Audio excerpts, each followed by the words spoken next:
the hell you believe in, or if you're an atheist, in you, that you have not unlocked. God, I feel like I'm missing something. Yeah, because it's about 75% of you is still fucking in there, still chained up, because you just didn't want to find your willpower, didn't want to find your soul, your will, your heart, your determination, your guts, your courage. And what that looks like, it looks scary, like your little scary lab I went in. Scary to wake up every day and say, I'm stupid, but I want to figure out a way to be smarter. Versus saying, man, I just can't do that. So you limit yourself.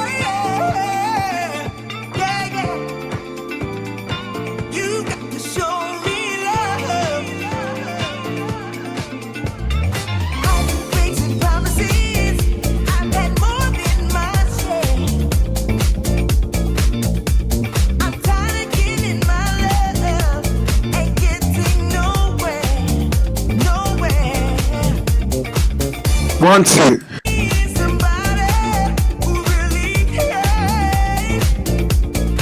Amazing day, amazing day. Can you hear me? Yeah, a little bit distorted though. All right, how about now? How about now? Let me try and. Is this a bit better? Amazing day. Can you hear me? Can you hear me? Can you hear me? Am I still distorted? A bit better. A bit better. A bit better. Let me make sure those settings are right. Okay. I can see. Maybe I'm a bit loud. One. Yeah, I'm a little bit loud. All right. All right, great. Let's get into it. All right, let's get into it. It is Wednesday. All right. And, you know,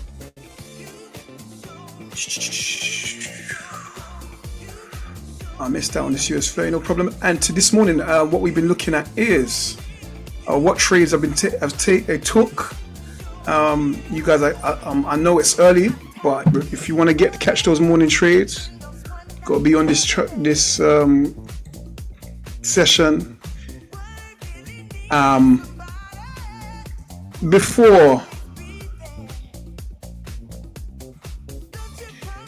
before 7 o'clock.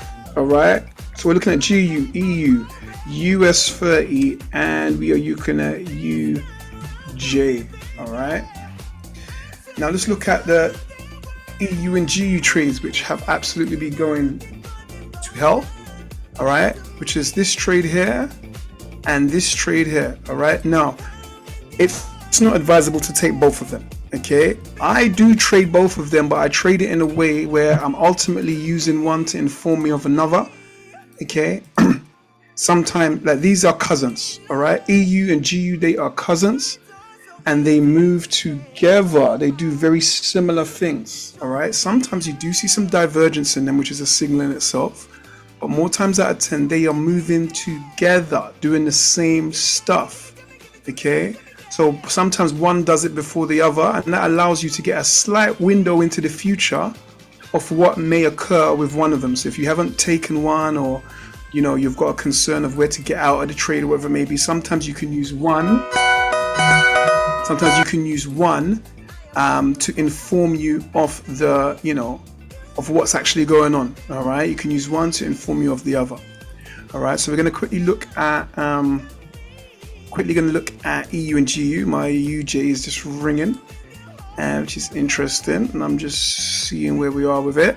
Okay, because obviously we are trying to teach, trade, manage, and keep it juggling. All right, we multitasking. All right, we will make sure that first and foremost, guys, if you are looking to take any trades, you must always have your calculator up. All right, unless you trade a single pair and you know what your lot sizes are inside and out, you should always have your calculator up that you can adjust as much as however you want it in regards to your risk, what you're willing to risk. If you're risking 1% of what you're willing to lose in your prop firma challenges, or whether or not you are risking 1% of your overall account, your calculator is your best friend. You're not going to take a trade without first managing your risk, because I make it very clear, we are not tremendous, breathtaking, the world's best traders. What are we, guys? What are we first and foremost? Yeah?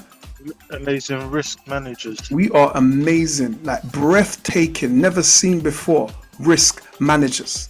All right. If we all believe that we're all going to be amazing, breathtaking traders, that yeah, the way we analyze the markets, it's like we've got some different kind of senses, or like we're tuned in. Well, that sounds great.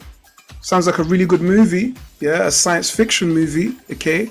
But in reality, you might not be the best trader in the world. You might not always be at the charts when there's the absolute best moves happening and the markets are going to run for 1,000 pips in one direction because of this news or that news. You might miss that. Yeah, you might not have that energy. Maybe you're not great with seeing these zones, and the charts just don't speak to you the way they speak to me. Okay? But let me tell you something, what you can be. Let's go. In terms of managing your risk, as your account size grows, do you amend that number in your calculator always, or do you just keep it at whatever your account size is? Absolutely tremendous question. And I'm going to say to you a few answers. First answer is this: as your account grows, like there's two different options. The first one is, are you trading your personal account, or are you trading the prop firm account? If you're trading prop firm, okay, you have to understand what the prop firm is. It's a game, okay? The game is, can you make 10%, then can you make 5%, or whether that's 8% and 4%, or whether it may be whichever prop firm you're with, 8%, 5%, 10. But let's just say for 10%. That's the game. You are trying to make 10% on your account without losing 5% in one day or 10% overall. That's the game. Okay? So therefore, in my opinion, if you are up, yeah, which means this, imagine you get a 100K account. In my opinion, your very first trade is you're trying to be positive. All right? So therefore, you can do two things. I'd say your very first trade you can take slightly more aggressively than normal. Yeah, you can take it as though you're up in your account. So what does that mean to me? That means to me, typically, I'm going to be risking 1% of what I'm able to lose. So I'm able to lose 10 grand. I'm at 1% of 10 grand, which is $100 at a time. Okay, that's my default risk. That is my risk of what, that's how I take these trades, based upon it being that 1%. Okay, second, guys. All right, give me a second. All right, that is how I take those trades, based upon 1% risk. All right, 1% risk. Okay, now if I'm up in my account, all right, I can increase that risk. And I'm talking about not increasing it to something ridiculous, but I'm talking about increasing it possibly to 2 or 3% off 10 grand, which is $200 or $300 risk at a time. Okay, once I'm net positive. So what does that mean? That means if I take an L and I go negative again, I drop down to my default risk. So if you want me to write this out, I can write this out for you guys. All right. Actually, I'm not going to write it out. It doesn't need you to write it. It's quite straightforward what I'm saying. All right. I'm saying that if you are net positive on whatever account you've got, okay, then I take a slightly bigger, bit aggressive more risk, because the aim of the game is that I don't really want to be in the ring forever. And by trading so small, which is what we're doing, it does increase the amount of time that we're in the ring. Yeah. Do you understand what I'm saying? I'm saying this. This is a game. This prop firm challenge is a game. But understand this, the longer you're in the ring, let me mute this because this is very important, and we're recording this one for YouTube. And understand my metaphor. The longer you are in the ring, the higher probability you're going to get some cuts and some bruises. Because even if the other guy's not the greatest of boxers, he is still a grown man and he is throwing hands. Yeah? So it's very high possibility you're going to catch a punch. You might even get a headbutt by accident. Cuts you above your eye. Yeah? Boxer's nightmare. He gets headbutt, he gets cut, yeah? And he wasn't losing the fight, he was dominating the fight, but he got cut anyway. That cut's going to stay there. That cut might never heal properly. Might always be a weak spot in that boxer now, that whenever he gets into the ring, above the left eye, you start peppering that left eye, is going to start to bleed. He doesn't want to get a headbutt, he doesn't want to get cut. So the longer you are in the ring, the longer you are trading, the more trades you take, the more cuts and bruises you're going to get, the more L's you are going to take. Now, it takes a certain type of boxer who can be bleeding from his eye openly and getting headbutts and getting roughed up. But even if he's a better boxer, it takes a certain type of character to be able to weather that blood in the mouth, can't see, I got blood in my eye. You know, you know that your nose is broken or your eyes are open, and that, like, to know that psychologically, it takes a certain type of character to want to continue through that. It takes a certain type of trader who can take loss after loss after loss after loss, win.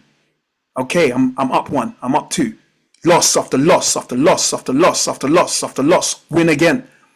That takes a certain type of mental fortitude. So therefore, if you are up in your prop fund account, in my opinion, increase your risk so you can try and get out the ring earlier. So if you're going to increase it to, you're risking $200 now or $300, okay, which is essentially 3% of what you're willing to lose, okay, then obviously your wins, your 1 to 5s, your 1 to 10s are going to be making you a lot more money for you to get to your target, all right, of passing your challenge.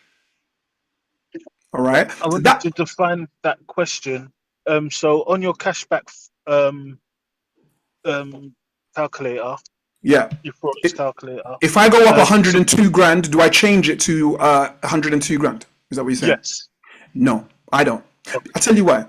Because you see, fiddling with this number here, so that let's do this for argument's sake. This is, let me go to GBP USD. All right, so GBP USD on a 100k account risking 0.1%, which is $100. Have a look if I hit calculate, $100 risk. Okay, and then let's imagine I have take a great trade, and now I've now got 102 grand. The difference that is going to make to your lot size is so nominal, it makes no sense. Yeah, or if you want to try and say that we're now trading at 2% or 3% because we're getting a bit excited because we're positive, okay? It is still nominal, all right, 3.06 opposed to keeping at your 100K and it being free.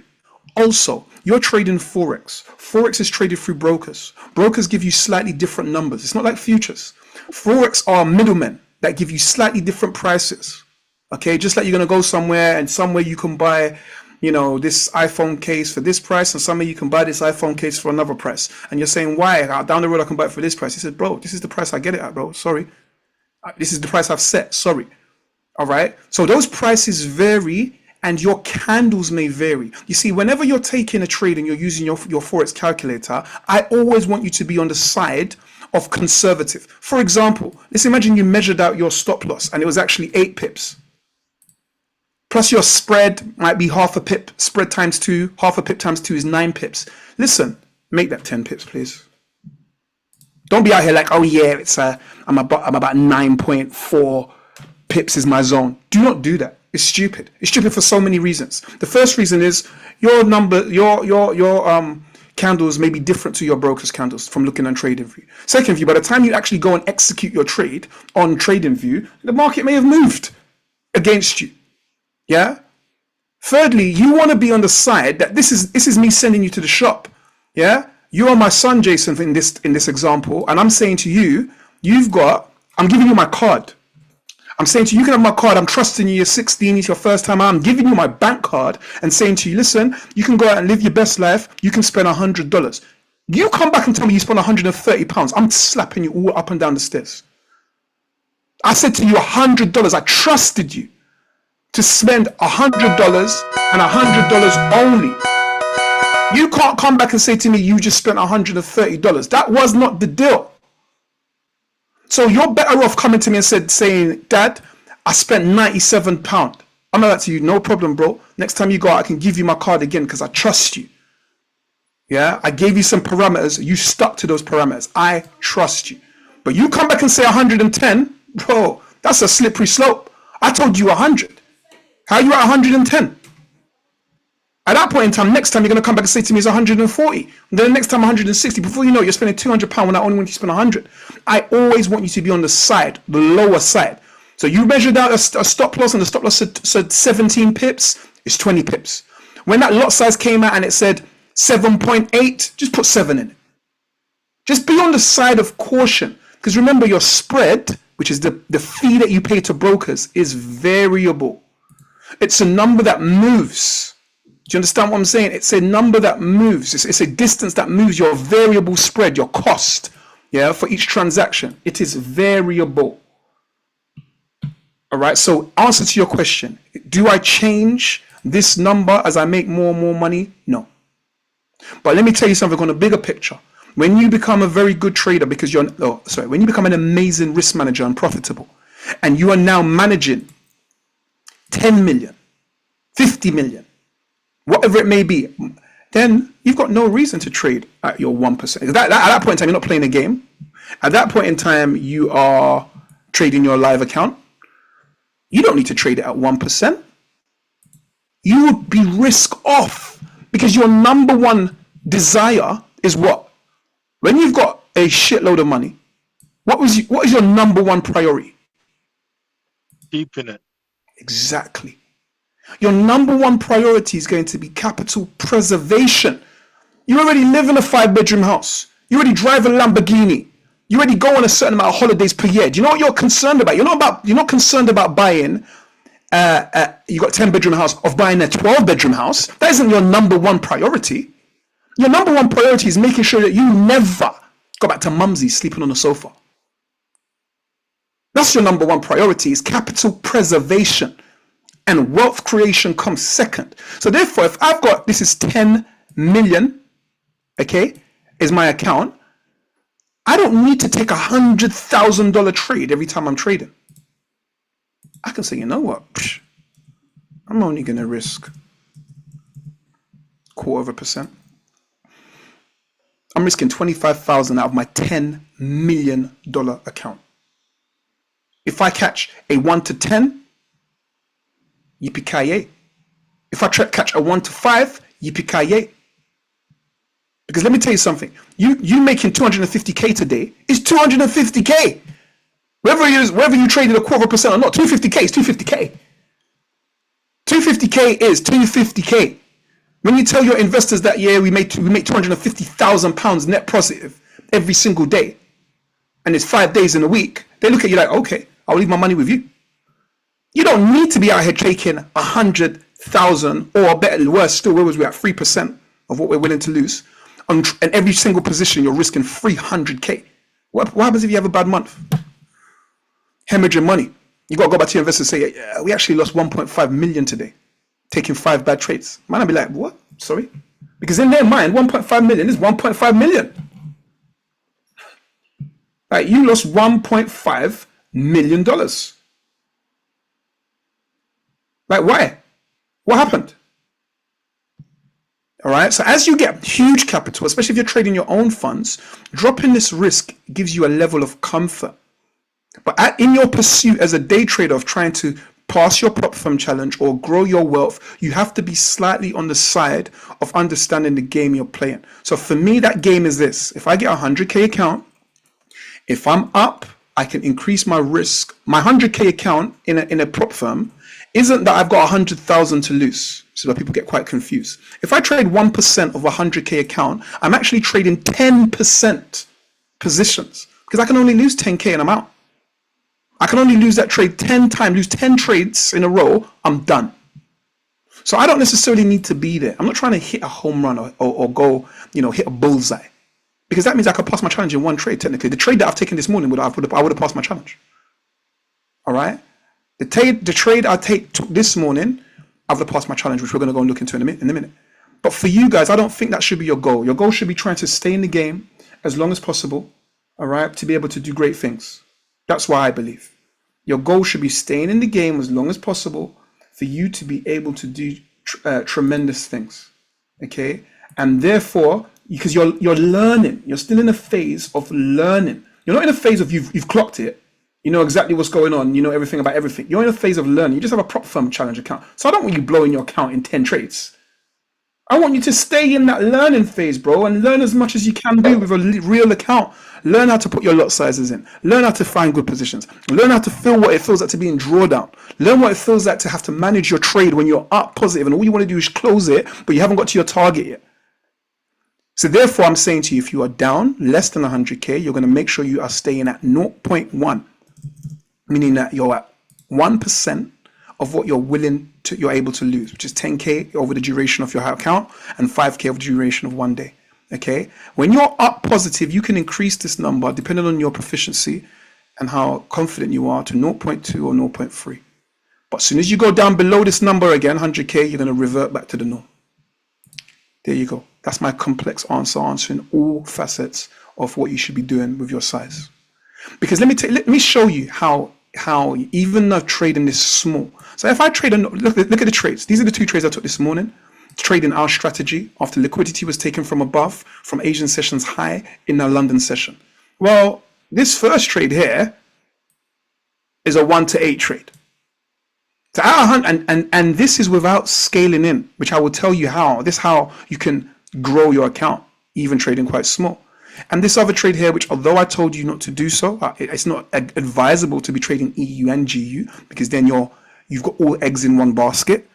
Okay, because ultimately they do very similar things. You're either going to win on both or you're going to lose on both. So it's unnecessary trading both of them because you've got to manage them individually, close them individually, open them individually, and you may lose on both of them. But we didn't lose this morning. All right. This is a 1 to 8, 1 to 9 trade. This is a 1 to 8, 1 to 9 trade. On that basis, that's a 1 to 18 trade I've taken this morning.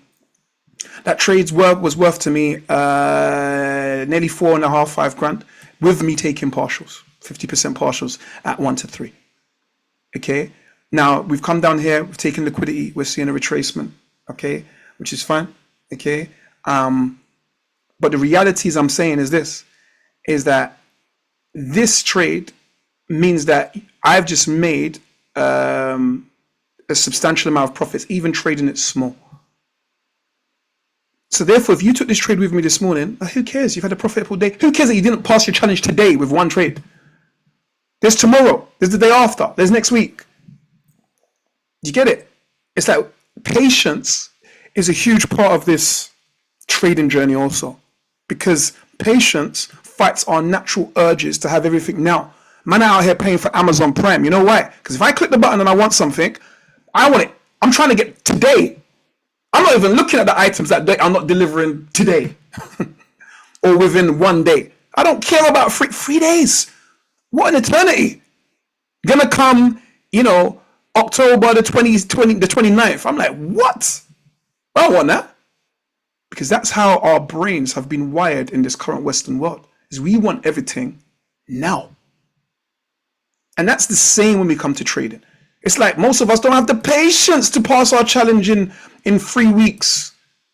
Oh my gosh, it's taking so long. I need to pass it now.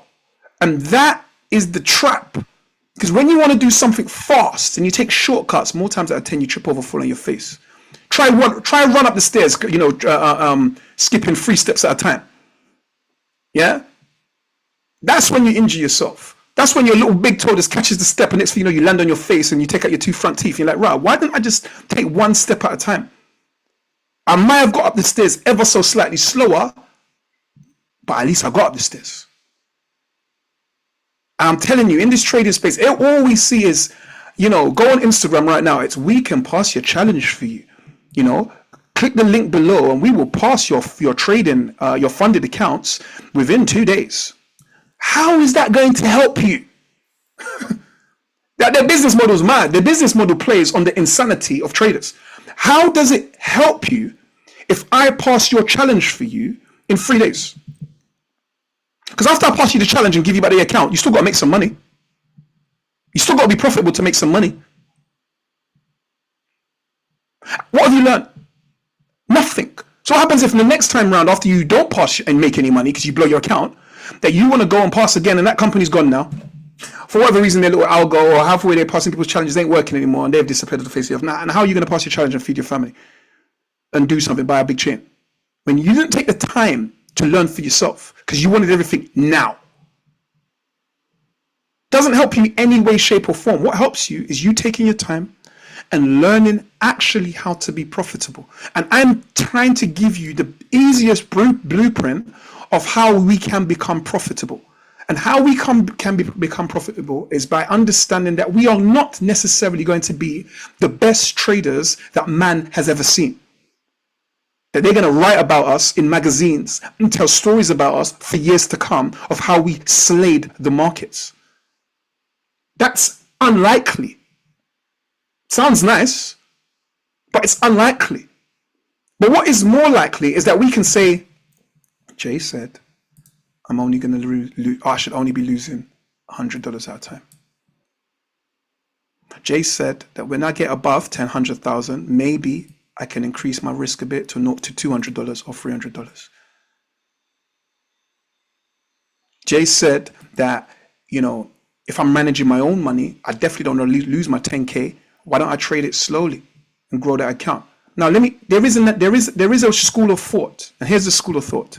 You're not necessarily going to get breathtaking returns trading in this way, because there's no risk or no reward without risk. It's high risk, high reward. But you will pass your challenge this way. You will learn how to trade this way. You will learn the mental resilience it needs to trade. Yeah, you will become a better all-round trader of the markets in this way, opposed to you took a 3% trade, trading $3,000 out of the 10,000 you could lose, and it just, by the luck of the leprechauns, it went in your direction and you was able to pass your challenge. Because how many times can you get lucky like that? You step out into the road and a truck just misses you by 2 millimeters and doesn't take off your face. What, you think you could do that another 5 times and that 2 millimeters will still be intact? Or do you think there's a high probability that truck just might clip your nose? So when you get proficient with your strategy and trading the markets, by all means, you can start playing this prop firm game a lot more aggressively. On the basis is that you've got a float, as in you've got some money, and you're buying these accounts and you're trading them very aggressively, trying to take out as much money as possible. You hear traders and they're using it, they're gamifying it. They're like, listen, I'll buy 100 accounts and I'll fail 50 of them. I don't care. Because on the 50 that I pass or 50 that I'm profitable with, gives me back the money and I'm net positive. I get that. I understand that. I do understand that, because the prop firm market at the moment is an opportunity. Okay? But I do not understand them telling new traders who haven't mastered the strategy, who don't understand that you've got 10 trades to succeed. Yeah? Because at that point in time, it's like, you don't even know what a good trade is. How can I say to you, yeah, take 10 out of 10 trades, you only need this one trade to pass your challenge. You don't know what a good trade is. And I'm not here to hold your hand when the session's not on. You're still getting accustomed to it. That's like you coming into the boxing ring. I show you some footwork. I show you to jab and to hook. And the next thing you know, here you go. You're fighting Gervonta Davis. All you need is a good shot, bro. All you need is that one good hook that we practice, and you knock out Gervonta Davis. Look, every man has a brain, has a jawline, has nerve endings. Anyone can get knocked out. I'm not going to put you in the ring against Gervonta Davis hoping you get lucky. You're not lucky enough. You know what I'm saying? You're not that lucky. So therefore, understand what I'm saying. And then let me show you how to really, really drum it home for you. Because look, I'm in this trade here. We still going. We still calm. Okay, and I've taken out profits. I've actually taken out the partials and the full amount that I wanted to take, which is actually about a 1 to 10 trade. And I've actually re-entered this trade in a small position and made profitable again, to the point where I'm 4 figures up. I'm also in a UJ trade, all right, which is a UJ buy. It's currently going backwards on me at the moment, but it's risk-free and I'm not really watching it, to be fair. Okay, I knew it was going to come back on me, all right, but still 4 figures up, all right, low 4 figures, all right. So this is how it really draws home. What draws home for me as well is this: how badly do you want it? How badly do you want to make some money from the markets? I'm talking to somebody right now. How badly do you want to make some money from these markets so that you can pay your debts, or you can buy something nice? That car outside that's rattling, you want to buy a nicer car. Do you get what I'm saying? It's embarrassing now. You've had that car for long enough. You want a proper car. You deserve a proper car. How badly do you want to, quit your job and do something? How badly? Because I don't know. Only you know what that pain is like, of how badly you want it. Because my point is this. If you really truly want it that badly, stick to your ass rules. If you really truly want it that bad, you really want to do this, you really want to get a payout, you're going to say, you know what? All of this, me just taking a trade when I haven't done my strategy, liquidity hasn't been taken, I haven't seen a closure of a candle, I haven't traded within the times that Jay says that we should trade in. All of that stuff that hasn't given me what I want. Because I want it so badly, I'm going to listen and I'm going to do what I know I'm supposed to do.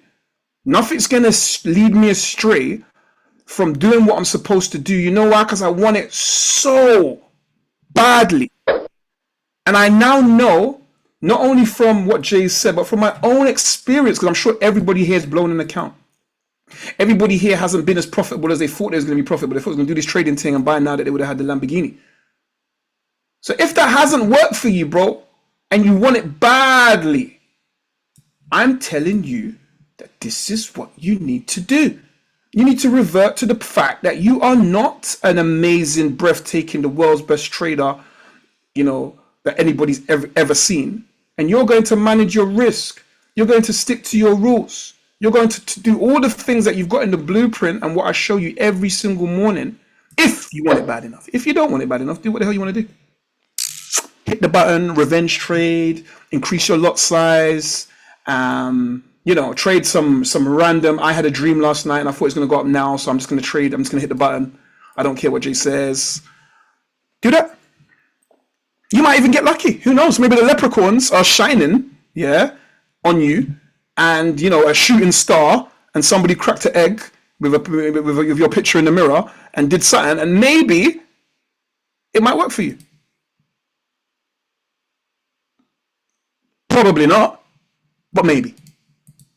That's how the attitude I want my traders to take to this game. Do you get what I'm saying? Because that alone makes you better than everybody else. It makes you better than a lot of other people that are just like, yeah, man, I've downloaded Trading 212 and I'm doing this Forex thing, or somebody's giving me signals, and yeah, yeah, I'm killing it because basically I grew my account from 500. I know you guys have got a friend who trades, who says, yeah, man, I grew my account. I only started with 500. Now I've got 1,200 pounds in the account. And he doesn't do no breakfast club. He hasn't done no education. And you're like, what the hell, man? I've been doing this trading thing and I haven't grown my account from 500 to 1,200 yet. Do you know why? Because he got lucky. Check on him in 6 months or 3 months' time. He's going to tell you he lost it all. 100%. He's not going to be out here saying, yeah, man, I've just been hitting the button still with no stop loss. I don't even know about lot size, and now my account's 3 million. I am telling you, he's not going to tell you that.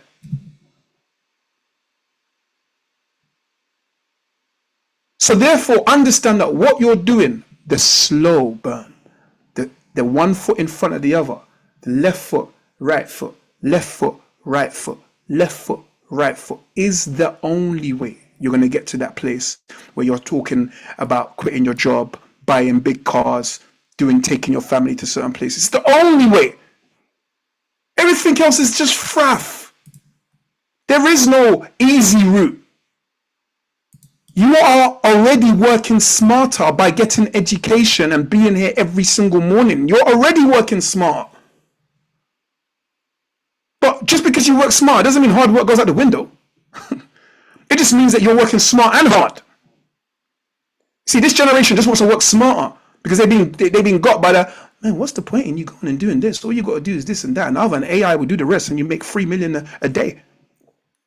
Bollocks.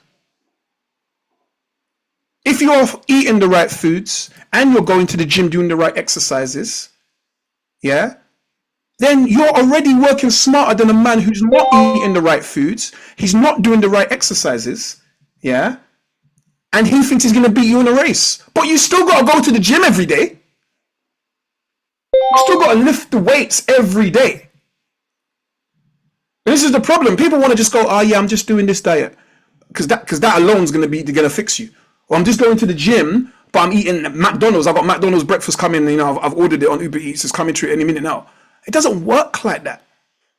I was listening to something this morning. Sorry, guys, it's a bit of a different session. We'll get into exactly how I got into this trade in a minute.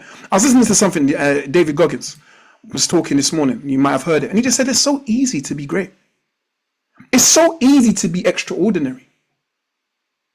Because the majority of people don't do more than they need to do.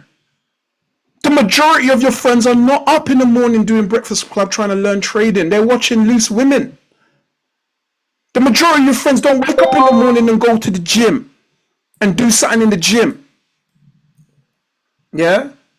They're just out here, you know, going and eat and getting the 12 pack of donuts from Krispy Kremes. The majority of people out here, business is not, they're just working a job that maybe they don't want to be in because they've never tried to actually put their ideas down on paper and try and launch their own business. I put something on my status today. It says exactly this. For those of you who have my number, you see it on my WhatsApp. It says, many have the talent to succeed, but few have the guts to fail. We've all known talented people. Wow, you're a really good drawer there, man. Sick. Oh, what? What's that football? You're killing it, bro. You're probably the best bowler I know. Oh, well, you know how to do this, or, you know. But do they have the guts to put themselves out there and do the work? To risk it, risk being great. Maybe I'm talking to you. Maybe you have the talent to do something, but it's like you don't have the guts to say, you know what, fuck it. If I don't do it, who's going to do it? If I don't try, who's going to try for me? But you had the talent. When man see you and they're sitting when they're old, they're going to be like, bro, you know what, bro? You see your dad? Your dad was a serious football player, you know. Or your dad was a serious trader, you know. He could have done something. Or your dad or your mum could have done this or was able to do that. But they never had the guts to see it through. Never had the guts to do the work. Never the guts to wake up every morning. Never the guts to put yourself out there where people might laugh at you. To be embarrassed. That's why I'm someone I love to watch boxing. And I've boxed. Yeah? Because you're putting yourself out there. You can't hide amongst 11 men on the pitch. And if you're not doing too well, man sub you out. Tell you to sit down, have some oranges, think about your life. You are out there. It's you. Do you get it? If you haven't done the work, man are gonna fight. Everyone's gonna find out on a grand stage. Yeah? In front of wifey, your mum, everybody, you getting your face knocked off. It's about you. Can you dare to be great? In this trading thing, can you dare to be great, to take yourself seriously, to look back over your trades, to journal, which we're going to go extensively into journaling next week, to journal your trades, to try and understand the data, to stick to your rules. Can you dare to do those things? Yeah, it's a very, very, very, big part of your journey and personal development. And it can be attributed to anything, guys, not just trading, to anything that you want to do in your life. And, and I'm not talking to you because I'm holier than thou. Just one thing I don't never try and come across as. I am not talking to you like I'm holier than thou. I'm on my own journey. I've worked for myself since I was 18. Yeah. And I dare to be great. You get it? Yeah. I don't talk from a place of theory. I talk from a place of practical doing.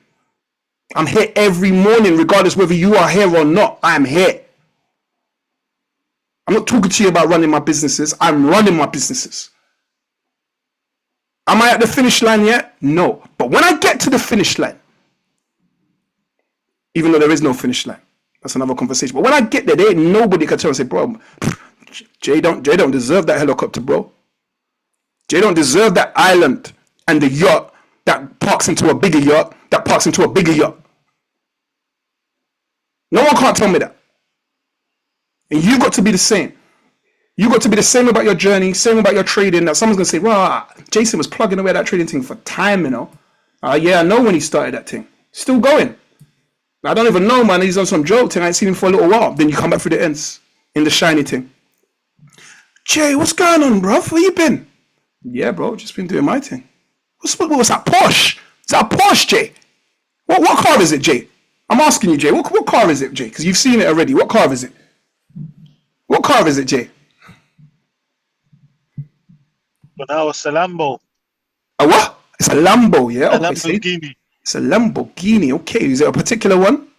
Is there a particular one? You got to see it, bro. You got to see it to believe it. Is there a particular one? I like the Aventador. I don't.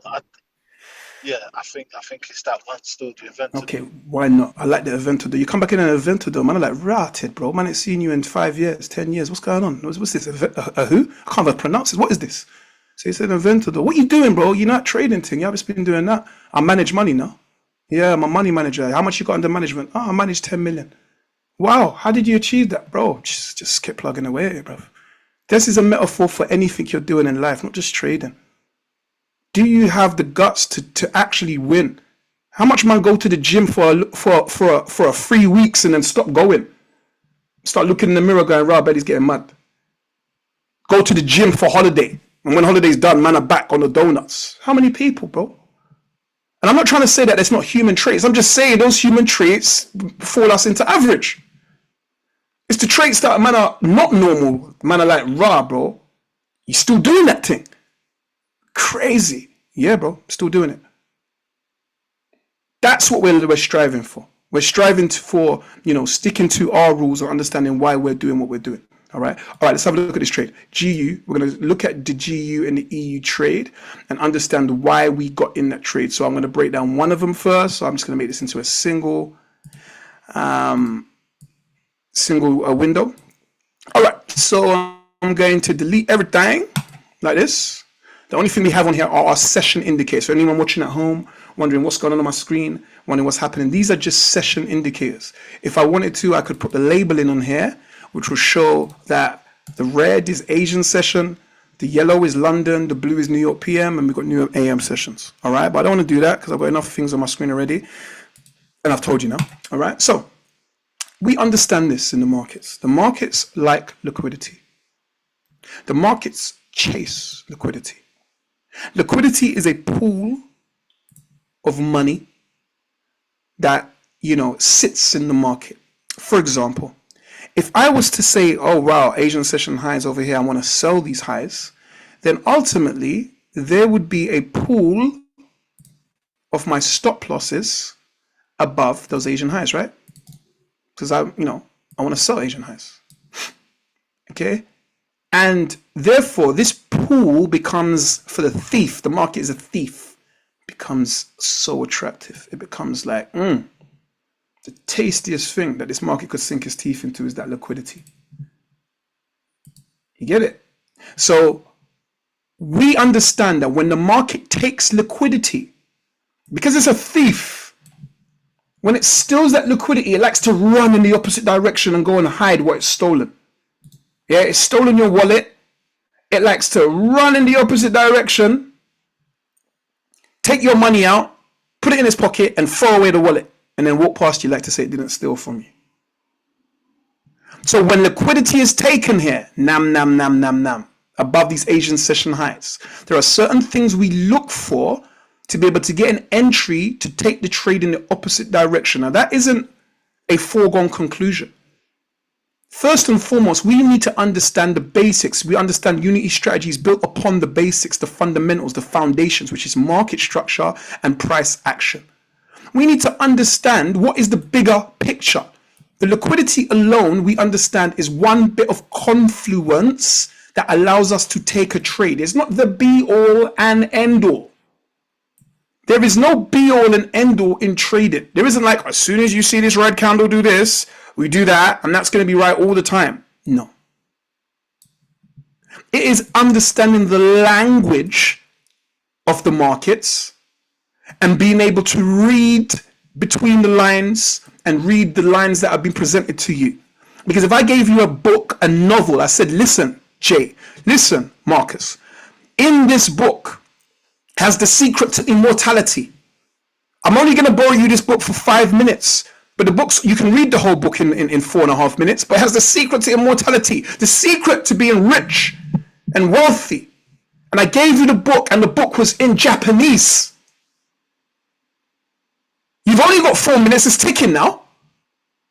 Unfortunately, there's a very high probability, unless you know Japanese there, Marcus, that you're not going to learn the secret to eternal wealth and immortality because you don't understand the language.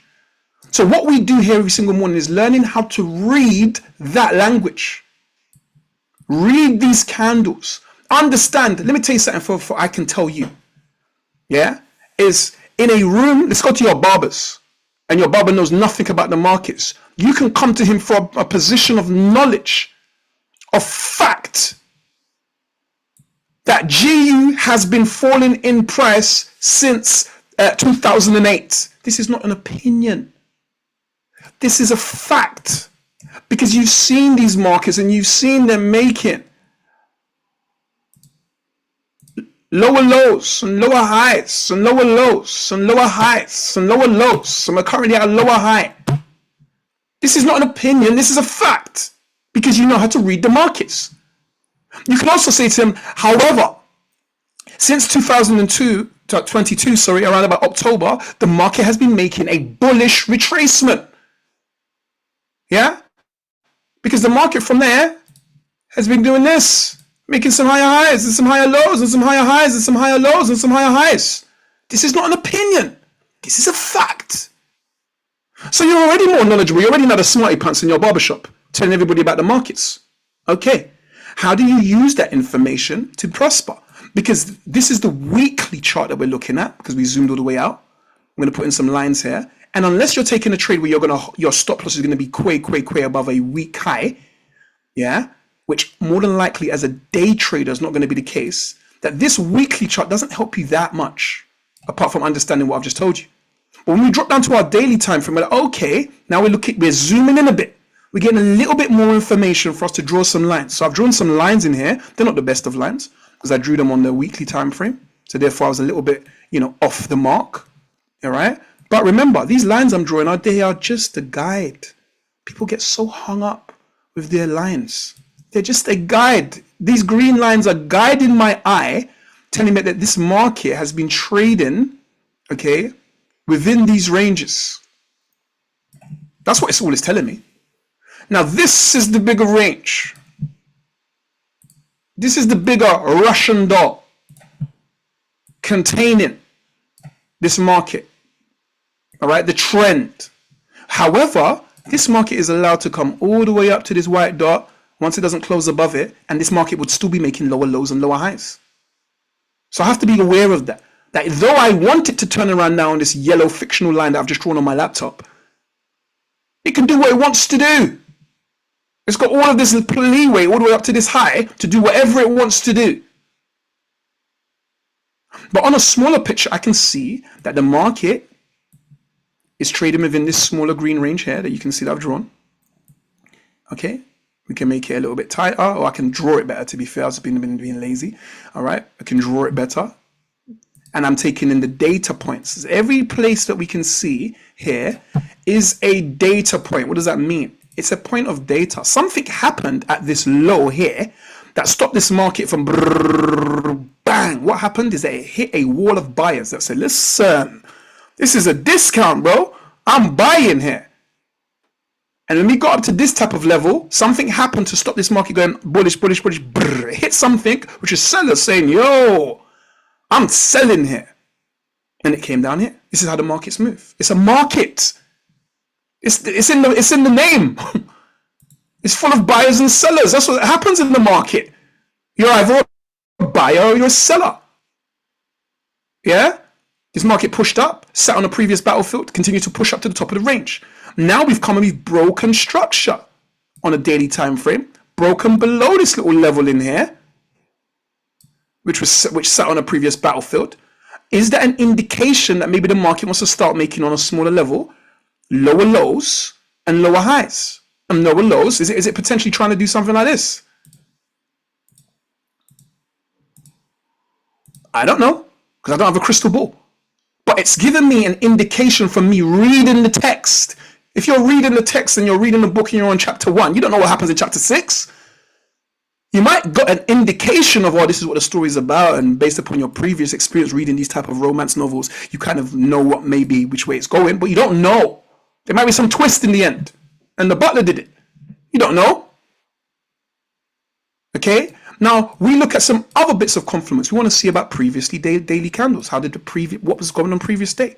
Was it an outside candle? Was it an inside candle? Well, in this instance, we didn't get an outside candle. Outside candles kind of insinuates that maybe we're going to get more buying action or more selling action, depending if it's a bullish outside candle or a bearish outside candle. In here, we've got a kind of doji indecision candle. Previously, we had a bearish candle. Is this market going to continue being bearish based upon its energy, based upon the market pushing down like this? I don't know. I don't know if it wants to break outside of this blue range. I don't know. But I can read and react to what the market does. I drop my time frame down, have a look on the 4 hour. I want more information. On a 4 hour time frame, you can see the market is making lower lows and lower highs, and we got quite tight in here, making lower lows, lower highs. This is an ever so slight lower low, but we can see things getting a little bit more tight as it approached this discounted area. We're in a discount. Things that are at the bottom of a trend are discount. Things that are at the top of a trend are premium. It's the basics. Nobody goes to the shop and wants to buy a pair of trainers the most expensive they've ever been. People want to go and buy at a discount. And people, if you had a box or 20 boxes of those trainers, you'd want to sell when they're in a premium. You wouldn't want to sell when they're cheap as hell. You know, they're selling for 10 and you bought them for 11. You wouldn't want to sell then. You'd want to sell when you bought them for 11 and now they're at 60. You're like, okay, yo, yippee-ki-yay. I need to sell that box, bro. Make some profits. It's the aim of the game. So right now we're in the bottom of this blue range here, which is a discounted area, meaning that potentially this market, for all I know, because I don't have a crystal ball, wants to stay within that blue range and push up into these levels. Or maybe because it's been at the top of this larger yellow range, which is the top of the overall energy of this market, maybe it's ready now to keep coming down here. And then maybe at some point we make a lower high, and then we get back with the program of sticking within this yellow range of you saying that GU has been losing strength, or the US, the Great British Pound has been losing strength against the US dollar. Okay, now let's have a look how we got into the trade. Despite now I know the overall vibe. The overall vibe for this market is ultimately we're down into a discount of that blue range, but the bigger Russian doll is that we are well overdue for this market to be selling off, because ultimately we've even pushed above the little trend line that I drew, even though it's my own little trend line and it may be inaccurate. Okay, so we understand a Unity TB3 playbook, which is about liquidity and using the session high to understand where liquidity sits. Liquidity was sitting above our Asian session high over here, also within a 1 hour imbalance that we identify because we know the market likes imbalances also. And we wait. We woke up this morning because we're in the UK, and the previous session was Asian session. We identified Asia session over here. Okay, and we saw that before London opened, we got some very softy wicks above that level. No real closes though. Think about it. We want to take this liquidity. Look at this yellow circle. We want to take where those stop losses are. So we want to see some definitive energy of the market pushing up here and making something what we look for, which is a manipulation pattern. Yeah, it's and the trade is still going. All right, still going GU. All right, it's a manipulation pattern. We drop our time frame all the way down to the 1 minute time frame because our strategy allows us to see what's happening and enter on a 1 minute time frame. And we're looking for a manipulation M pattern. Guys, I'm giving away so much source here. This is a recorded session also. All right, and at some point all of the source is coming down. All right, because this is too much. All right, this is a normal M. It's the McDonald's M. Better still, this is not an M. Okay, a manipulation M is where the right shoulder is higher than the left, and everything I've said is vice versa for a W for buys. But here the liquidity is taken above. We've already told you that this market is a thief, and when it takes liquidity, it likes to run in the opposite direction. So as soon as I saw that liquidity taken, I am looking for my manipulation M. I can't see none here. I can't see none here. I can't see none down here, but I can see this energy here, and it's not beautiful. I can't lie to you. On the 1 minute time frame, it is not beautiful, but it's here. And therefore, after that, I'm looking for anything that taps into the leg that broke the middle of that M. Yeah. The market pushed up into these levels here, wicked back in this green candle here. Have a look. It wicked back in to the middle of that middle of the M. Liquidity's been taken. Oops, wrong one. Liquidity's been taken, made a manipulation M, tapped into an imbalance. I want to be selling this market anyway because we're right at the top of that bigger yellow structure that the market should be selling off anyway. I'm in the trade. And where are we going? We're going to where the liquidity is on the other side. Because the market's a thief. Just wants to steal liquidity. That's all it's on. Over here is where there was liquidity, and I can go back and look to see where else there's liquidity. Where else is the market? Where could this market be pushing to? Because there's because it wants to capture previous liquidity. Here's a level. Yeah. Here is a minor level that we can also identify. Okay. And I'm looking at this over on an hour time frame. On a smaller time frame, it looks like something. Obviously, down here are levels. These are all targets for my trade, which, have a look at it, smash through my targets. Took the liquidity from here. Nam, nam, nam, nam, nam. That's a 1 to 6. Came down to another level over here. Took that liquidity also, that minor level. That's a 1 to 8. And I actually believe that it's going to continue going. Easy, simple, baby food trade. At 1 to 3, I take partials, meaning I take 50% of my profits off the table, and I make this a completely risk-free trade by moving my stop loss to entry. Then I leave the rest to run to ultimately get to my location or a 1 to 10. My location could have been this low here. Fine. Nothing wrong with a 1 to 6 trade. I'll tell you that much. Yeah. Or your location could be, you know what, you believe it's going to continue pushing to other levels. All right. 1 to 10, you're going to close your trade and count your blessings. And there's nothing to say that you can't scale into a position, which is what I did, which is how I was able to take such profits, because I scaled in. When structure was breaking definitively and candles were closing, I take indication, correction, continuation positions to scale in. Easy peasy trade. And EU did the exact same thing. The only thing with EU is I was able to use one to inform the other. Yeah. Which doesn't mean you need to take both. You don't need both. If you took a 1 to 7 trade this morning, or you're at 1 to 8 right now, you are winning. Because if this is the only play you understand in trading, the only thing you look for, you're like, listen, my guy's trading volume profile, this guy's trading in the middle of this range. If he sees this happen and that, and it goes to consequent encroachment, and it does this, and he divides it by 2, times it by 9, and he makes sure that the fundamentals are pointing in the right direction, and that the ATR is doing. You can say, bro, I don't know what the fuck you're talking about.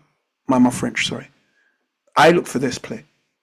This is my one play I look for in the morning and maybe at New York session. And if I don't see it, I don't take a trade. If I do see it, I take a trade. And that's me as a trader. There you go. You do UFC and you know 5 different styles. I box. I use my hands. Yep, that's it. Is what it is. If this is the only play you could understand and you can learn to do, you could be a profitable trader and you could be taking money out of markets like nobody's business. So at least learn to do this. This is what I'm saying. You know how many people I talk to? Like, yeah, man, now I'm doing a little bit of volume profile and now I'm dividing it by 2. And I'm like, bro, wicked, bro. This is what I always say. It's quite funny. Oh, yeah, man, that's wicked, bro. Sick. I'm just glad to see you're still doing the trading. That's what I can say. I'm not going to turn and come across and say, no, you need to be doing what I'm doing. I don't care. I'm not gonna lie to you. I don't care. Live your life, bro. If it resonates better with you, I'm actually happy that it resonates for you even better than whatever I was teaching you. But if you couldn't get the basic thing that I was teaching you, And before you even got that, you jumped onto another thing.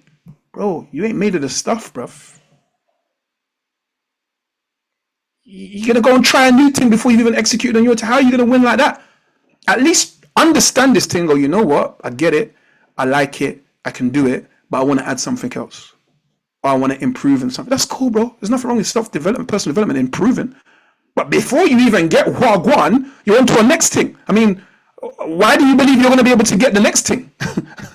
Why do you think that somehow the next thing, you're going to understand that thing any better? If you didn't have the fortitude, the ability to say, you know what, I'm going to stick at this thing and overstand it. That's my energy. Because all the other things, I could tell you about other things that I've learned in the past. But I understand them, bro. I could sit down and tell you all about Elliott waves. I could sit down and, tell you all about Wyckoff theory. You get it? Because maybe those things don't resonate with you after learning them. It's like people that turn and say to me, yeah, Christianity is the best religion ever in the world. If you don't follow Jesus Christ, you're going to go to hell and you're never going to get it. And I sit there. The Jehovah's Witness people knock on the door and I go, well, have you studied Islam? Oh, no, I haven't studied it. Okay. What about Hinduism? No. What about, Judaism? Or Hare Krishna or whatever the other religions of the world are? No. Okay, so let me get this right. Your thing's the best, but you actually don't know anything about anything else. But if you was born a Muslim and your mum was a Muslim, you'd be a Muslim. Or if you was born a Sikh in somewhere in India or wherever it may be, you'd be a Sikh. So the religion thing, I'm happy for it. I get it. But don't be out here on the basis of blah, blah, blah, your religion is this, your religion is that. Bro, you accidentally a Christian. It's an accident. Yeah? At the end of the day, I get it. But in my opinion, you have to believe in something, because a man that doesn't believe in something believes in absolutely everything. Believe in what I'm teaching you every single morning, master it, and then start adding sauce. Taste the food before you draw for the ketchup, yo. Mumsy been seasoning the food for hours. And you want to just squirt it with ketchup. Taste that food first. Understand it. It tastes all right. Okay, but I still do need some ketchup. All right, cool. That's your decision as a grown man. Have ketchup. But how are you going to douse it in ketchup before you tasted it? Understand what I'm teaching you every single morning. Yeah? I tell you guys, as I'm here before 7 o'clock, if you're interested, you want to grow your account, that's where the moves are happening, because as soon as London starts at 7 o'clock, it could tap in straight away, as we've seen this morning in 2 areas, which I've just turned around and told you is at least a 4.5, nearly 5 grand trade for me this morning before 7:30 or before 8 o'clock, if you want to go there. That is discipline, that is coming, that is understanding what we're looking for, and that is getting into the trades. Now, we understand this is a kill zone time. Between now, this yellow box, and when this yellow box disappears, is a kill zone time. Outside of that time, don't trade. Don't trade. The volume's not there. Now, can you take great trades in that time? Yes, you can. But at least stick to some rules first, bro. Try it out with just the rules. When New York comes again, by 2:30, be on your charts before 2:30 so you can look to see Wagwan and have some sort of opinion, and then trade whilst the volume's there. And then once the volume dissipates again, and it's evening, don't trade, bro. And try that for a little while, see what happens. All right? Cool. I've shown you how I got into the GU trade. I've shown you, I told you about risk management. Is there any other questions for today? Is there any other questions for today? This session was recorded. So you can play it back, okay? Any other questions for today? Any other? How's your trading been going, bro, for the year? It looks like you've been doing well. Yeah, I've been doing all right, bro. I've been doing all right. What I might actually start posting is my P&L. I was thinking about it the other day, but I'm going to start doing those things as and when other things are dealt with. I've been trying to get a course and stuff like that, yeah. So you get what I'm saying, yeah, but all in good time. And to be fair, for you guys on the session, it's only benefits to you at the moment, because like I said to you, everything is coming from pro bono work, yeah, and you're still getting all the source. Yeah, when I make that transition, it's going to change from that, because it has to change, because it has to evolve. Yeah, Unity has to evolve. Yeah, we're going to be getting back to doing certain things that we was doing really, really well early. Yeah, doing our live sessions, meeting up in Canary Wharf, doing certain things, tapping in. But now we're going to have a better instructor, and now I'm a better trader. Do you understand? So you're getting better of me. Is there some other trader out there that's a great trader and better trader? Of course there is, bro. Of course there is.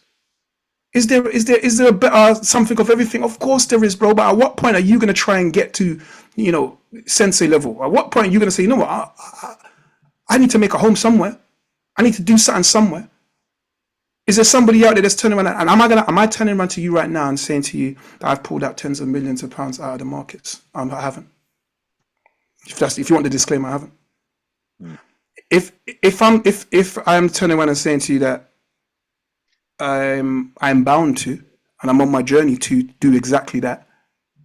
And if you want to join me, you can join me. If you don't, you can go about your business. That's fine. That's also 100% a fact. So it's either, do you want to join me or do you not? I mean, what I'm teaching you is black and white in your face.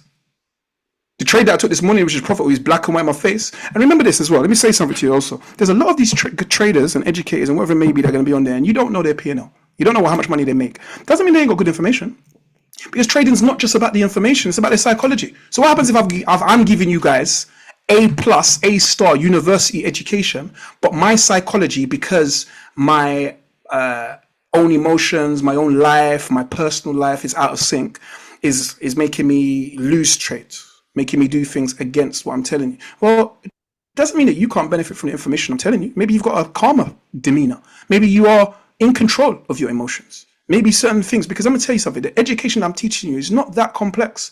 It's the psychology. It's where are you in life? It's are you lucky? It's do you have startup capital? Did the prop firm company cheat you or not cheat you so that you can get your payout and make an X amount of money, blah, blah, blah, blah, blah. There's lots of factors that comes into life. But we don't sit here saying, if only, I did this in my past, I would have been here. We can't live like that. We got to live in the present. It is what it is. It is what it is that I'm not already pulled out tens, hundreds of millions at the market. That is what it is. Bro, I reckon enough man only would be happy with an extra 200-300 bills a day. Of course. Of You know what I course, mean? bro. And what I'm saying to you is this there, Darren. Even in exactly what you just said, even yourself in your early part of your journey, you can take out an extra £100 at the market every single day. Because you could turn around and say, you know what? I'm going to open a live account. I'm going to put $5,000 in a live account. Remember, you putting $5,000 in a live account. It isn't like you spent the money. You can pull that $5,000 out, but you're going to put $5,000 in the account instead of leaving it in your savings account. You're going to put $5,000 in the account. So when you put $5,000 in the account, you can take a trade for $50, which is 1% of that account. And all you're trying to do, by your own admission, is make an extra £100, £200 a day. That means taking that 1% trade and trying to get a 1 to 3, 1 to 4 trade. I mean, we just took a 1 to 9. If you was here 7 o'clock in the morning, you would have taken a 1 to 9 with me. Yeah. And you would have taken $50 and made $200. And at that point in time, because by your own admission, that's all you're trying to do, you stop for the day. That's an extra £1,000 a week. That's an extra $4,000 a month from trading. And you're not the best trader in the world. You're a good risk manager because you're making sure you only risk $50 at a time. Because Jay might be wrong. We might have, or we might be wrong, not Jay, because you're not taking the trades because I'm taking the trades. We are taking the trades. You might be wrong. You might have taken an L, might have taken an L, might have taken an L. But at some point, you did a 1 to 4 and you made back £100 and you're up.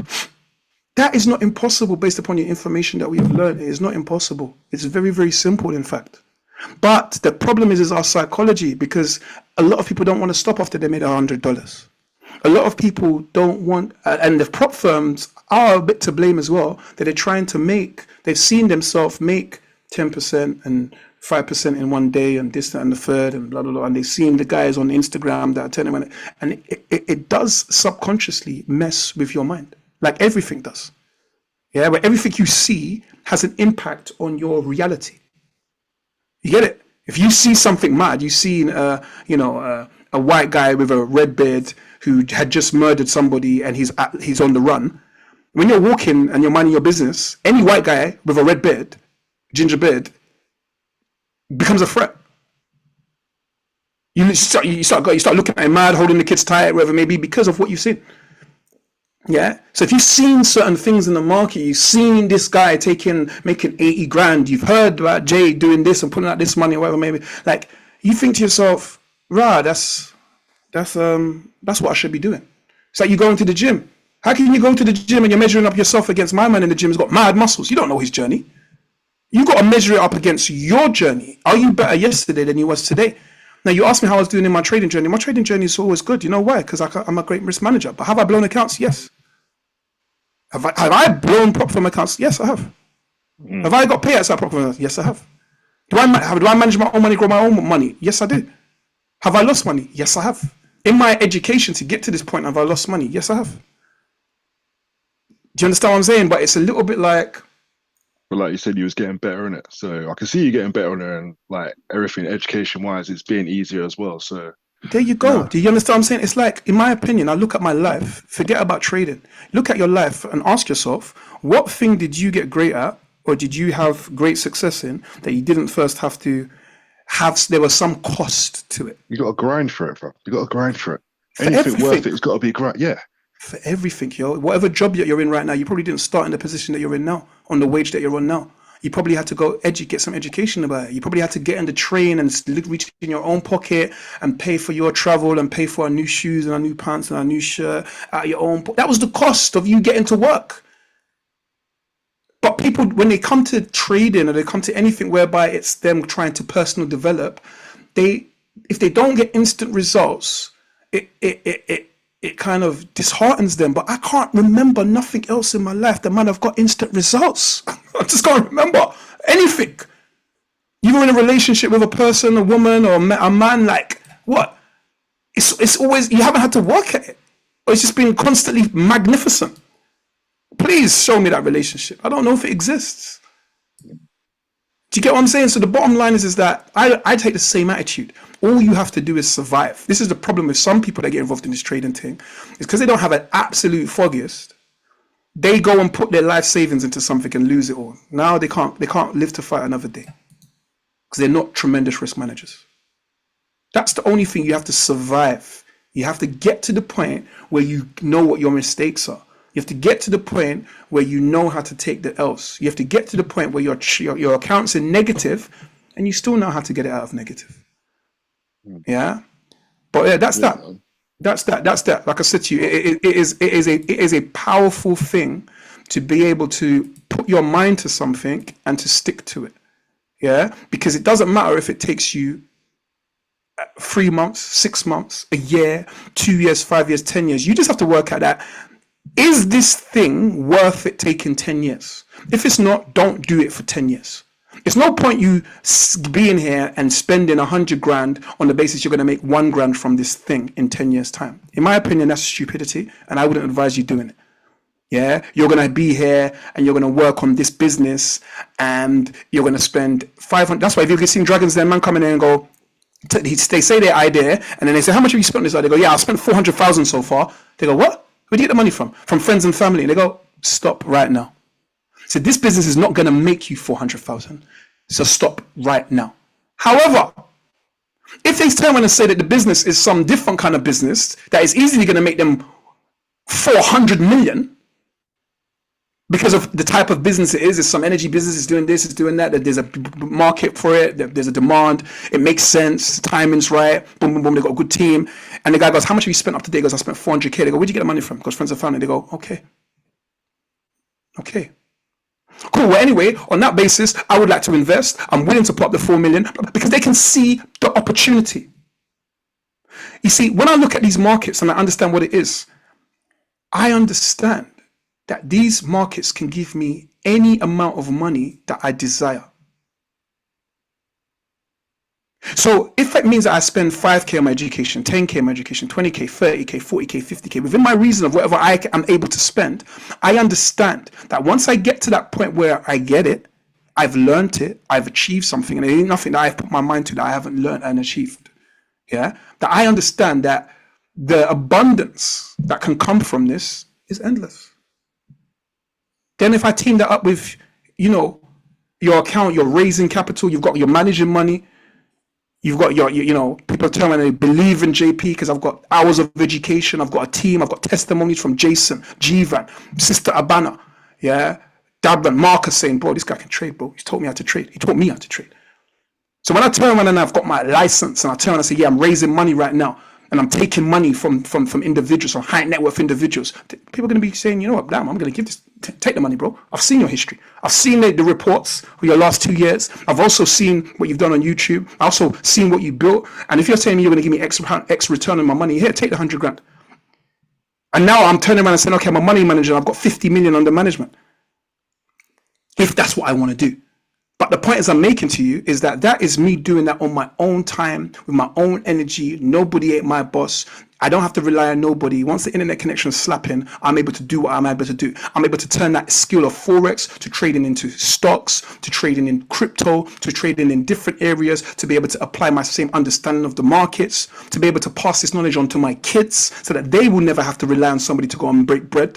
Yeah, to be able to do the certain things. For me, there is no price for that. There is no amount or debt that I am not willing to pay for that. I am willing to go to hell to make sure my kids go to heaven. I'm going to say that one more time. I am willing and happy to go and sit nicely and have a good conversation in hell to make sure my kids don't have to. That means I'm willing to go through whatever I need to go through, hours of me coming here in the morning, learning, banging, blowing accounts, learning, understanding, going through it, so that at the point when I get there where I need to get to, I can pass that information to my kids so that they don't have to go to hell. Because I wasn't given that when as a child.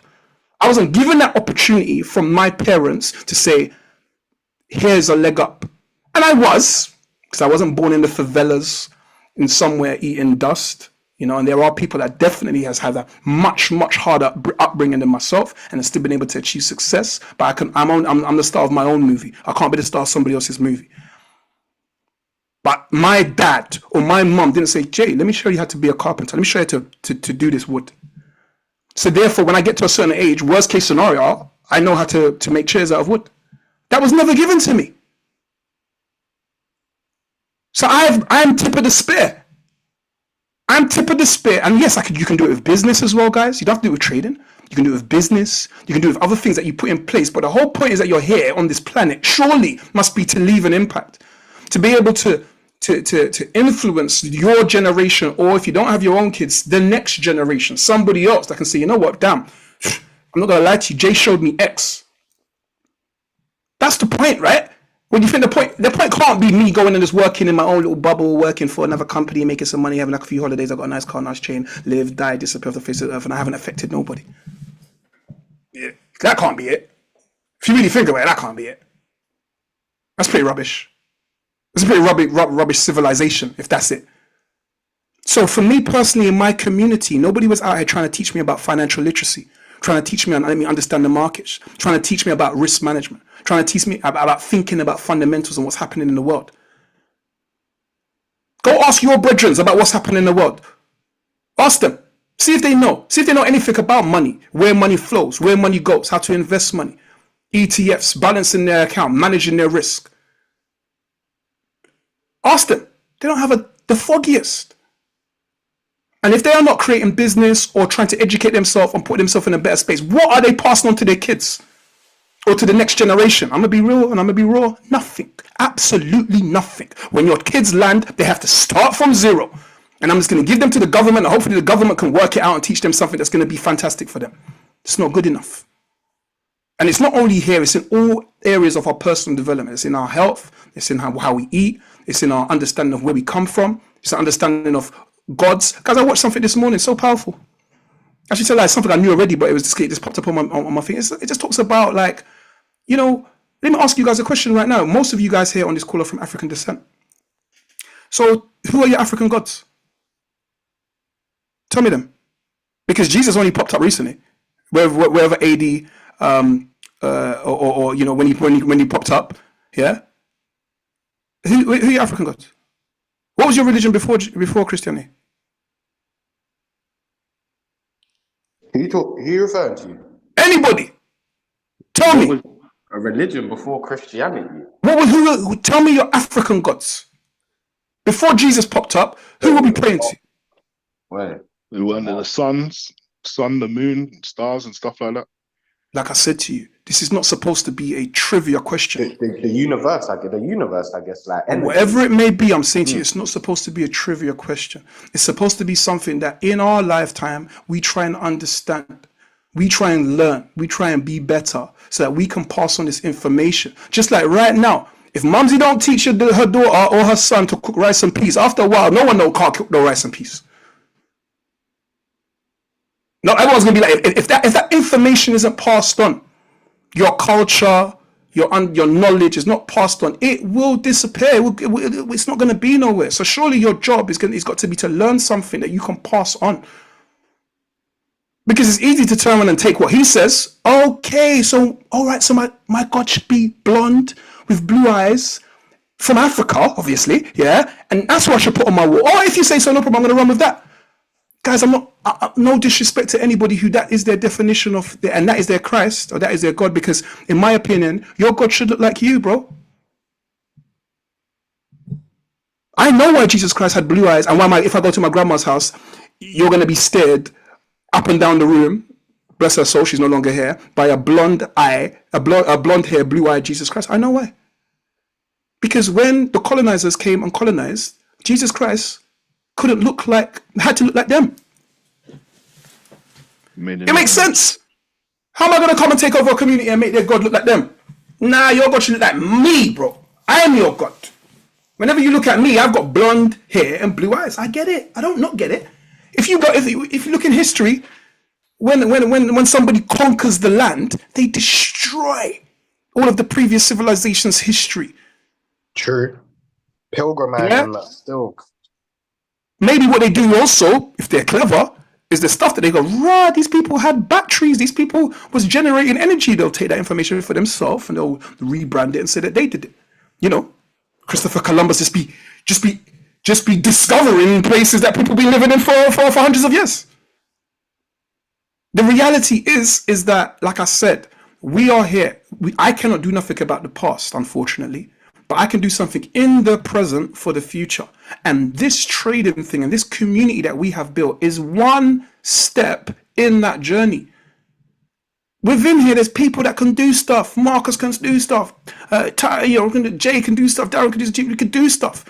You can give me knowledge. You can educate me about something. I go, oh, shit, I didn't know that, bro. So that then I can then pass that on to my loved ones. But in our community, we have a culture of, nah, bro. How'd you get that car there, Jay? Yeah, bro, just doing my thing. You get me? Just shining, you know. Yeah. Electric windows, I know. The roof comes off. It's mad. That ain't helping nobody. Show me how you got that, bro. So I can get one. So that we can all pull up to the dance in big dances. What's the point of me pulling up in a big dance? I got to go and collect everybody my big whip. And everybody else's whip is rattling. How are we winning like that? We ain't winning. So like I said, this journey that I'm on and the things that I'm teaching is because I'm passing on my knowledge. If I learn something new, I'll pass it to you guys. I pass it to you. It doesn't stop you from running with it and doing your extra bits, but I do pass you the ball. Yeah, okay. And that's how we have to live. That's how the only way we're going to get on. Go on, bro. I was wondering if we're going to do any more evening sessions, man, because it's hard for me to come on here and try and trade and follow 100% I am. 100% I am, but you know what I don't want to do for me? This is only my excuse, which is, I hate to use the word, I don't want to make it, say I'm going to do something and it isn't consistent. You get what I'm saying? Yeah. I want to make sure that I'm in the right place to be able to say, look, this is what I'm doing. This is what's happening. We're not only going to do that, is we're doing this is part of what you're getting of being here. At the moment, I can offer my services in the morning as I do in this way. Without putting any financial burden on my the family members. And sometimes, you know, we're here and there could be 20, 30 of us, and sometimes we're here and there's only a handful of us. But the reality is I can do that right now because I'm here for myself and it's something that I've got as part of my routine. Me pushing it in the evening and doing certain things is going to be that extra mile that I can go, but it's going to be, has to make sense for me because obviously I do have a family and certain things, yeah. And I wouldn't want it to be the case that, yeah, there's a one evening session today and then there's not one for another, which I've tried to do before and I realized I was just forcing it. Do you understand what I'm saying? Yeah. Like I want to make sure that the course material is there, the videos are there, the Breakfast Club is there, and then the people that wanted to go that extra mile that are willing to do certain things will put their money where their mouth is, and we'll be doing extra lessons, even private sessions and in-person sessions for the people that want to go the extra mile. And I love that Do you get what I'm saying? But what I am saying is, in the meantime, if you guys can't take the blessings of, you know, you're not having to necessarily make that commitment and you're still getting everything. I don't hold nothing back. I'm not like, yeah, I'm only giving you guys level 1 education because level 2 you got to pay for. I'm giving you the source. I'm saying to you, that's a 1 to 18 trade that we just taken this morning. Yeah. There you go. I'm saying to you, for all I know, you've got a live account and you just put £100 in that. That's £1,800, and that just paid you your debts that you had that was killing you. For all I know, I don't know. I don't know who's trading live money on who's not. I don't know. Do you understand what I'm saying? Yeah. So the point is, that's where the value is right now, and I hope that I come across well, that you guys like my education. There's certain people that I was on a course yesterday, listening to the guy. So boring, bruv. He's just not a villager, bro. He just don't connect with me, bruv. He's just talking. I'm just like, oh my goodness gracious, man, I can't do this. That's important as well. You don't want somebody you can't connect with. Somebody who doesn't connect. Hopefully I do connect with you guys. I try to use some metaphors. I try to talk to you guys. I talk to people on their level. And what I mean by that is just make sure we're talking, because I could be saying everything here in the most complicated ways. Yeah. All right, talking so about, what time would you recommend if we was going to go on there online and trade at that time? what do you mean? Hours? Like, what time would be the best time to get in the markets? In the evenings? Evenings, we're talking about you potentially catching a 6:30 energy 6:30, in yeah. New York. You could possibly catch a 6:30 energy in New York for an hour or so. Okay, if you're saying evenings. Asian sessions, depending on, you see, it depends upon your pairs, obviously. If you're trading GU, which is Great British Pound, and US dollar in Asian session, everyone's sleeping. The volume's not there, hence the reason why most of these little red blocks you can see go sideways. Now, can you trade this sideways energies? Well, of course you can. It's going to be slower and it's going to be within a range, but you can trade. Look here, look at this sideways energy here, red. Let's just go back to another one. Look at this sideways energy here is red. Let's go back over. Look at these big pushes and stuff like that you're seeing is New York session. So all of this energy. Let's have a look at where we go for another red. Look at this red session here. Now, don't get twisted. From here to here is still a profitable trade. It's just not this London session energy from up here to down here and then back up here again. So the volume in the market, which we like volume, happens when, you know, New York's open and when London's open. If you're trading in the evening and you're finding it difficult, what you're going to have to do is trade a different pair. You're going to have to trade a pair. If you want to trade 9 o'clock at night, for argument's sake, yeah, or, you know, into the evening, into this Asian session, midnight and all early hours of the morning, then maybe you should be looking at a pair that moves in the Asian session. Look for Asian pairs, yo. Look for something with JPY in it. Look for some NZD JPY. Look at something else. Look at a pair that maybe moves more in that session. However, it's going to have its own problems. It's going to have its own maybe larger spread because they don't have necessarily the volume. It's going to have its own nuances. I trade GU, EU, USFA because, to be perfectly honest, it coincides with where I am on the planet. When I wake up in the morning, which is here, this is around 6-7 o'clock in the morning, Asian session is a session that I can look back for liquidity because that was just here. But if I was in another planet, you heard about traders in America, they trade waking up early hours in the morning and stuff because of the time zones. If they want to trade certain pairs, the time zone's different. We've got a touch here in the UK. All right. So personally, it's like this. I'd say to you, back test as much as you can do. And when you get to the point where you're like, listen, I want to do that, you might have to make some sort of sacrifice, bro. You might have to maybe trade slightly differently, where maybe you're taking limit orders with a bigger range based upon the fact that in the morning at a certain time you're going to be on your way to work. Well, cool. Well, take the trade based upon a much bigger range with a smaller target, a 1-to-1 target. Yeah, a 1-to-2 target. You're still going to be correct. You're just going to make less profits. Alternatively, you might have to get to that point where you say, you know what, in my holiday, say for example, you're going to have a holiday at some point, you're going to have a little break at some point of work, you're going to have a week off, 2 weeks at work. That week, you're going to intensively say, I'm going to be here for Breakfast Club, or I'm going to be here on a London session in the morning. And when at 2:30 when New York opens, and I'm going to see and I'm going to monitor my results through that week. Because if you come to the conclusion that, I just made $5,000 in that week. Well, then maybe you got to make a decision and say, bro, I'm going to go part-time at work. Sorry, bro, because I need to be on London sessions. I don't know. Sometimes you can't have your cake and eat it. I don't know. I can't turn around and say to you how you're going to navigate. I'm just going to say to you that for us in the UK, trading a London session, which is from 7 a.m., yeah, and you know where there's a window of a few hours, and then from 2:30 when New York happens is the most volatile, where the most volume is, and where we can see the most profitable moves happening. That's all I can say to you. You've got to try and work that into your life.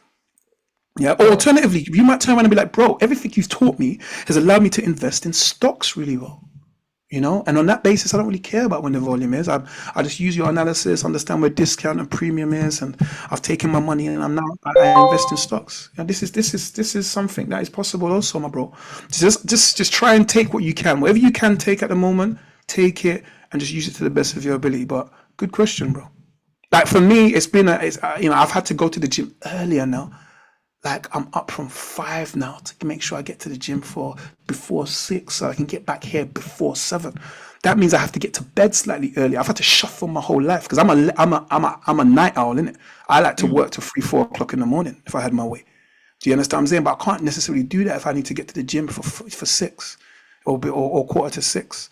So I've had to take those things. You've seen me in the morning change because I'm just like, bro, like before we were starting at 8. Because I could go but I'd realized London session was giving me lots of success. I need to be in London session. All right. All my little gym buddies I've had to change, whatever it may be, they can't see me again, is what it is. Yeah. So that's your choice, bro. Like I said, I can't tell you what you can do, but I can say that if you want to trade Asian session, No, it won't be Asian session, bro. It'll be like New York session. It was all about evening. So New York evening session, like I said, you're gonna see New York evening session. Look at this box here. This is New York evening session. All right. No, sorry, I'm wrong. Let me check that. I think you're right. Yeah. So that's New York evening session. We're talking about from this 6:30 period to about 9 o'clock. Now, is there going to be moves there? There is going to be moves there. Is there going to be as much volume and stuff as at 2:30? Probably not, but there's still going to be moves here that you can trade. So what you're going to start doing is when you backtest, you're going to start backtesting like you're trading in this session here. There's no point back testing the London session. Backtest this evening session. So you're going to go back like this. You're gonna rewind some stuff here. You're going to say, okay, I've just come in from work. You're going to do your lines and you're going to understand, was you able to get in a trade in this New York evening sessions that was profitable? And was there a reason for you getting it? Did the same things that Jay say apply? Was this market doing something else? And you're going to backtest the information and see, and you're going to test it. But you're backtesting it based upon what you're looking for because you understand the strategy, you understand liquidity, you understand certain things. You get it? Yeah, man. That's what you can do. All right? Guys, amazing day. Let me stop this.